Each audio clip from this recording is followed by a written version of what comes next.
nearly Christmas time and I'm getting quite excited now because Christmas can be a fabulous time of the year. But it can also prove quite stressful and dangerous, particularly with houses maybe busier than usual. Maybe they're brimming with overexcited little ones. Maybe the grandparents and the in-laws have come to visit. Because according to the NHS, here in the UK, more than 80,000 people have to go to A&E with Christmas-related injuries.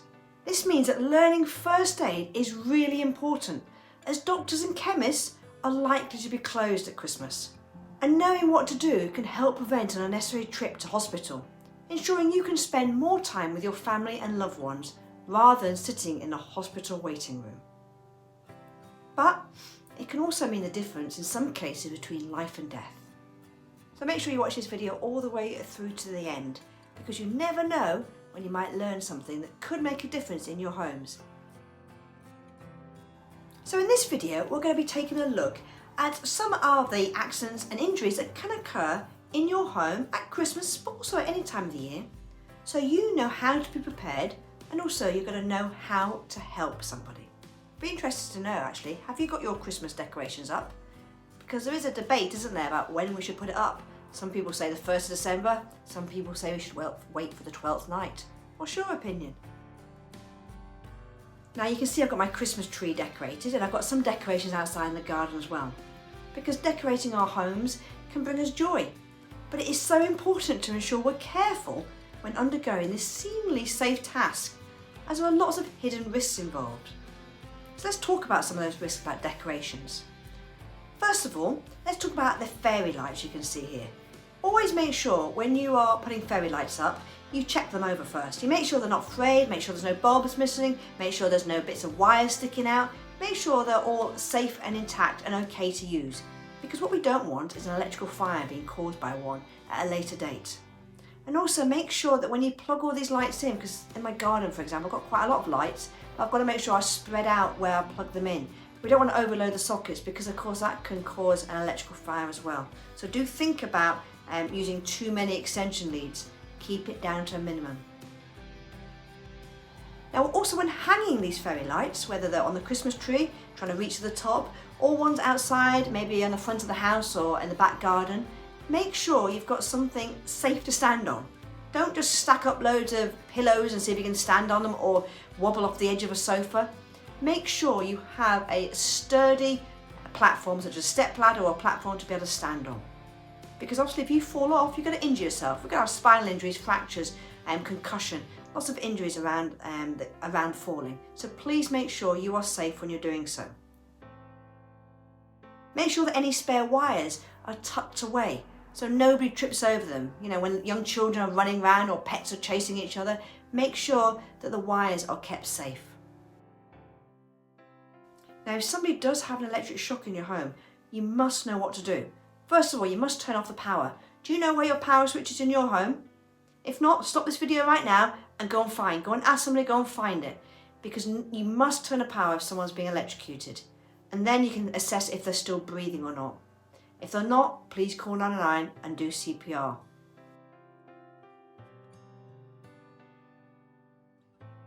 Now, the smaller decorations in the house, such as little LED snowmen that you might have around the house, they normally have button cell batteries inside. Now we did a video about this earlier, and I'll leave the link for that video down below. Because button cell batteries are really, really dangerous.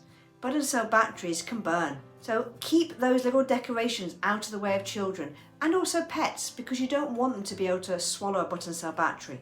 And if you do suspect someone has, stay calm and go to hospital with them as quick as possible. Because unfortunately that button cell battery doesn't pass all the way through.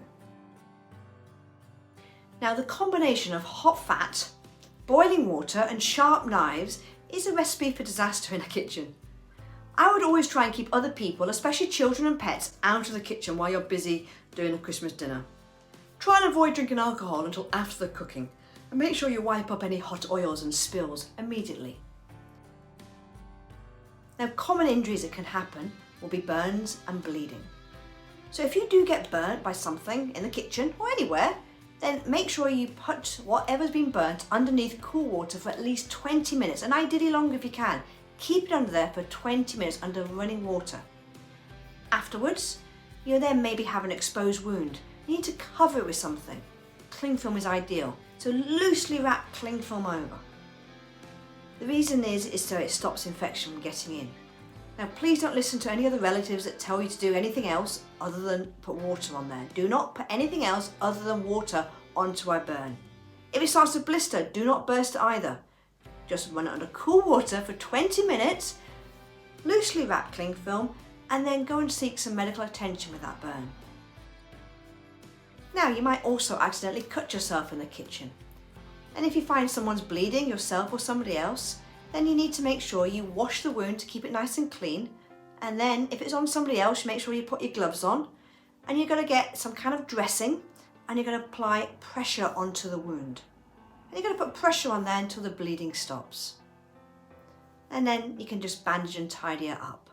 Now if you've accidentally cut your finger off, as you're cutting the turkey maybe, then make sure you find the severed bit, you wrap that up in cling film and you put it next to ice. Obviously you need to treat the person's hand as well where the fingers come off. That's quite important. And make sure that person and the severed bit does go to A&E as well. Just make sure you don't put the severed bit straight onto ice because ice burns. Now you've cooked that lovely Christmas meal and everyone's sitting down at the Christmas table ready to eat. We've got another hazard there, choking.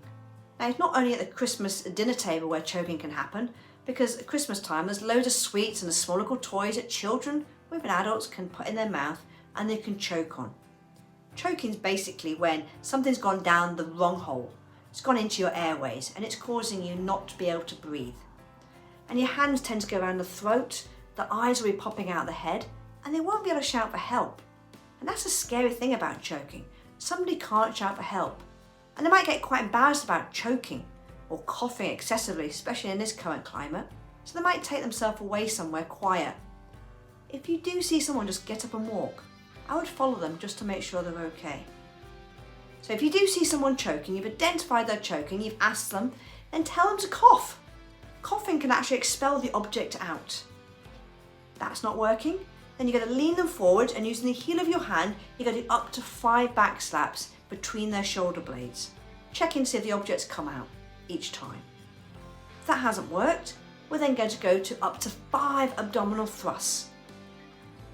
If that hasn't worked, we're going to call the ambulance and we're going to keep on repeating until either it comes out or they drop to the floor unconscious, and that is when we begin CPR on them. Now Christmas can be one of the most stressful times of the year.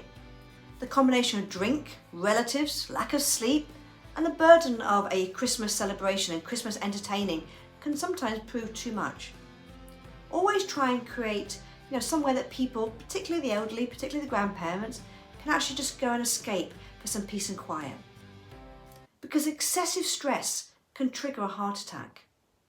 Now a heart attack could be suspected if someone's complaining of chest pain, they've gone very pale in colour, and they're maybe gone very lightheaded, they're having problems breathing. If you suspect a heart attack, make sure you sit them on the floor in the W position, which is when the knees are slightly bent, they're leaning slightly back, and you call 999. The person might also have medication with them for this reason. They might actually have a spray, it's called a GTN spray, they might spray underneath their tongue. Tell them to take it if they do. Or maybe you have some aspirin in your cabinet at home. Get out some aspirin and encourage them to take it, unless of course they're allergic to it. Tell them to take some aspirin, 4 tablets, which is 300 milligrams, and tell them to chew it slowly. What that will do will be to thin the blood, which will hopefully reduce that blood clot. And if they do stop breathing, then make sure you perform CPR. Now, if someone's had a little bit too much to drink and has gone unresponsive, unconscious, but they're still breathing because you've checked their breathing, make sure you put them in the recovery position because that's going to help maintain their airway. Make sure you'll stay with them, make sure you reassure them and just keep checking them over. Just never make them be sick. If you tell someone to be sick, it can burn the throat on the way up and also cause a blockage, so never ever tell anyone to be sick. Just put them in the recovery position, keep the airway open and keep an eye on them. Now, prior preparation is vital to ensure a successful celebration.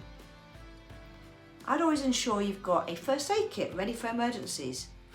And maybe take an online first aid course or a practical first aid course so that you have the skills. You can practice these skills of choking, bleeding, CPR. You can practice these skills beforehand so you can actually deal with this medical emergency.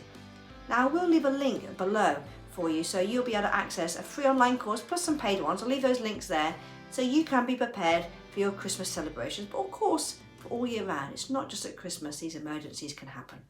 Guys, please don't forget to subscribe to our channel. Thank you for listening. Don't forget to hit that subscribe button and then the notification bell so you don't miss out on any of our other videos.